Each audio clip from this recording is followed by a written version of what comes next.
He was just the janitor on a moon base until the world ended. Now he's humanity's last hope, and no one even knows his name. This isn't sci-fi. This is the most jaw-dropping survival story you've never heard. Stay till the end, because it's not the kangaroo that'll break your heart. It's what he did next. For thousands of years, Mars remained untouched by humankind's influence, but the universe had other plans. A colossal asteroid, ominously named Pi, was hurtling toward Earth, its impact projected to annihilate civilization in just 8 years. As the world spiraled into chaos, the United Nations scrambled for a solution.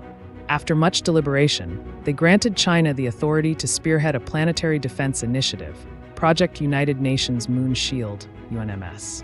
The objective was straightforward yet audacious: construct a vast lunar base, develop an unprecedented nuclear weapon called the Cosmic Striking Hammers, obliterate Pi, and leverage the moon's gravitational field as a barrier against the resulting debris. Amid this interstellar turmoil, an unassuming applicant, Yue, applied for a position in the project.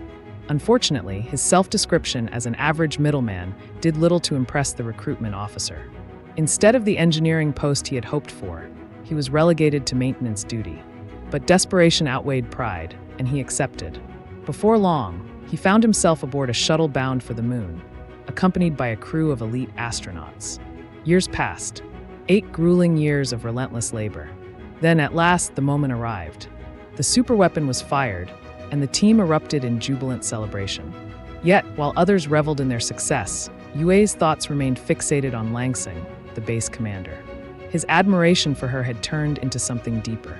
Whenever she returned from missions, he positioned himself at the entrance, rehearsing the perfect confession. But to Langsing, he was invisible. 1 month later, Yue sat in his quarters, headphones on, lost in music as he struggled to compose the perfect love letter. Meanwhile, Langsing received devastating news. A solar storm had disrupted the trajectory of one of their missiles, causing a cluster of asteroid fragments to slip past the moon's orbit. In precisely 27 minutes, those fragments would collide with the lunar base. Langsing wasted no time. The evacuation order was issued, and the astronauts raced toward the emergency shuttles. Yet, in his isolated world of music and daydreams, Yue remained oblivious. By the time he looked out his window, it was too late. Panic surged through him as he grabbed a radio, but interference from the encroaching debris rendered it useless. He jumped into a lunar vehicle, speeding toward the last remaining rocket. However, as he attempted to clear a crater, his vehicle plummeted, leaving him helpless as Langsing initiated the final launch sequence. Yue clawed his way out of the crater, just as the first asteroid fragments slammed into the moon's surface. Debris rained down like celestial shrapnel, forcing him into a desperate sprint toward the crumbling base. The structures collapsed around him. He was knocked down once, then again. As he lost consciousness, a colossal fragment of Pi barreled toward Earth. When Yue awoke, the truth struck like a hammer blow. Earth was gone. The asteroid fragment had struck, triggering a blast of cataclysmic proportions. The planet that had nurtured life for millennia now lay in ruin. Frantic, he attempted to contact UNMS, but his calls went unanswered. For 6 days he tried. Silence. The realization crushed him. He was the last human alive. His mind spiraled into despair. With paper and makeshift decorations, he crafted a solemn room, a final tribute to a lost civilization. The lunar base, designed to sustain 300 people, held enough supplies to last him a lifetime. And so, he resolved to do what he had always longed for. First, he attempted to enter Langsing's quarters, but the security system thwarted him.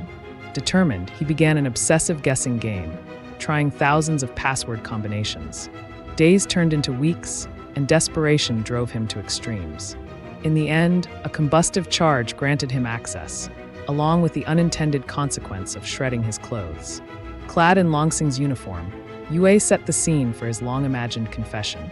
He fashioned a mannequin of her, set a table with fine dining, and played romantic music.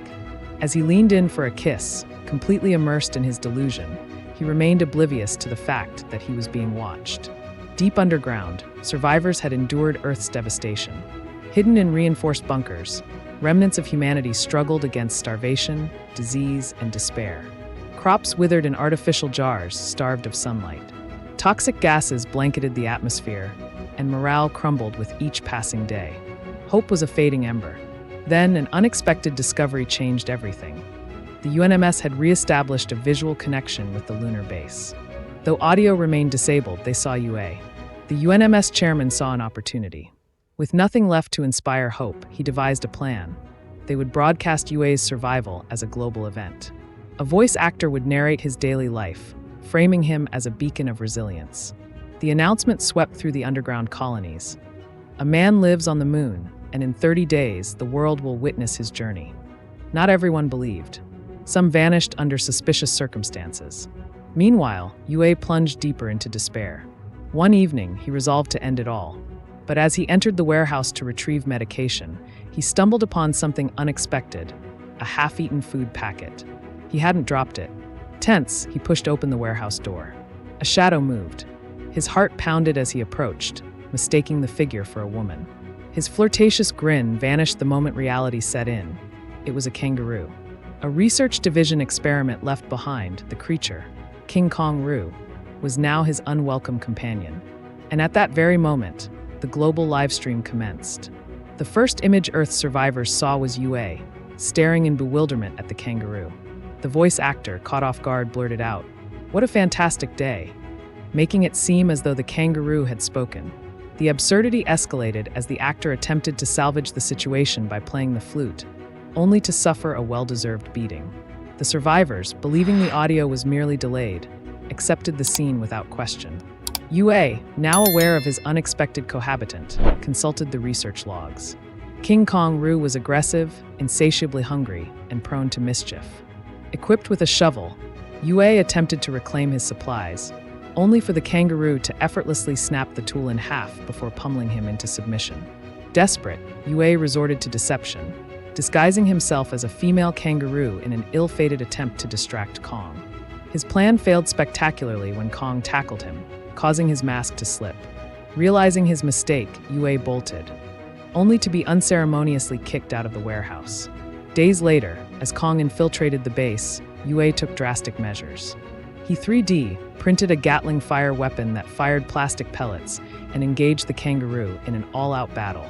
The voice actor played his flute dramatically, further elevating the absurdity. The confrontation escalated into a legendary hand-to-paw brawl. In the end, both combatants collapsed simultaneously. As UA lay dazed, a faint static crackled through his radio. Though there were no words, he wept, interpreting it as a sign of life on Earth. Unbeknownst to him, the static was merely Kong's tail entangling the radio cables. Over 200 days had passed since the catastrophe. UA never stopped transmitting hopeful messages. He and Kong had reached an understanding, their odd companionship evolving into a makeshift family. But Earth was still silent. If no one would come for them, UA decided they would find their own way home. His sights set on an abandoned Apollo spacecraft, he prepared for the ultimate journey, their final escape. Back on Earth, the UNMS debated whether they could use this to aid his return. But time was running out. UA and Kong were already on the move. Running preliminary tests, UA confirmed the craft could work with some adjustments. The people of Earth followed his journey, watching as he painstakingly worked to restore the ship over several days. The UNMS team, initially dismissive of him, dug into his file, only to discover that UA was, in fact, an engineer who had somehow been assigned to maintenance. However, a devastating realization hit him. The Apollo could only carry 22 pounds of weight, and his companion, Kong, weighed far more than that. Torn between his loyalty and survival, UA took Kong on a ride, only to abandon him in the lunar wasteland. Yet Kong, ever persistent, chased him down and leapt back into the vehicle. Realizing that a stronger propulsion system was his only hope, UA scoured the moon's archives and found that an early prototype of the superweapon still existed at a long-abandoned lunar base. With no alternative, he and Kong loaded up supplies and began their treacherous journey. Due to the vehicle's reliance on solar power, they could only travel during the day, meaning it would take weeks to reach their destination. Observers on Earth grew concerned as they saw UA driving in the wrong direction, until they realized his strategy. By following the sunlight, he avoided getting stranded in the moon's 2-week-long night cycle. However, the journey was brutal. UA slept no more than 4 hours per day, and as exhaustion crept in, his mental state deteriorated. Hallucinations set in. One morning, he woke up to see Kong driving and speaking in perfect English, but it was just another dream. Eventually, their vehicle crashed into a crater, signaling the end of their journey. They had finally arrived. Yue located the warhead and carefully transported it back to the vehicle. But Kong's curiosity proved dangerous. He repeatedly pressed a button, nearly triggering an inspection program. Furious, Yue locked Kong in the trunk and started driving back. Unbeknownst to him, the trunk detached during the ride. By the time he noticed, he had traveled hundreds of miles. Turning back would mean missing the sunlight and possibly being stranded forever. He hesitated, then pressed on. But guilt clawed at him. Against all logic, he reversed course and retrieved Kong. Earth's survivors cheered as the two reunited, with Kong licking Yue in gratitude. Meanwhile, the UNMS, desperate to assist, hatched a plan to contact an old lunar rover dog left behind by a previous mission. If operational, it could guide Yue and Kong back. However, upon attempting a daring shortcut, the rover plummeted into a crater, breaking beyond repair. On the moon, Yue and Kong continued their relentless drive. Having gone over 50 hours without sleep, Yue noticed the sunlight slipping away and accelerated. The temperature plummeted, forcing him to activate the car's heater, which rapidly drained the battery. With only 35 miles left to the base, the vehicle finally gave out. Yue stepped outside and prepared to accept his fate. In the UNMS headquarters, Lansing made one last attempt to inspire Earth's survivors. He admitted that Yue was no hero, just an ordinary man they had left behind. But for over a year, he had fought to become one, and now, it was humanity's turn to fight for him. The message spread like wildfire. Across the underground bunkers, survivors grabbed flashlights. Lighthouses flickered. Entire cities synchronized their remaining power to send a single, unified message.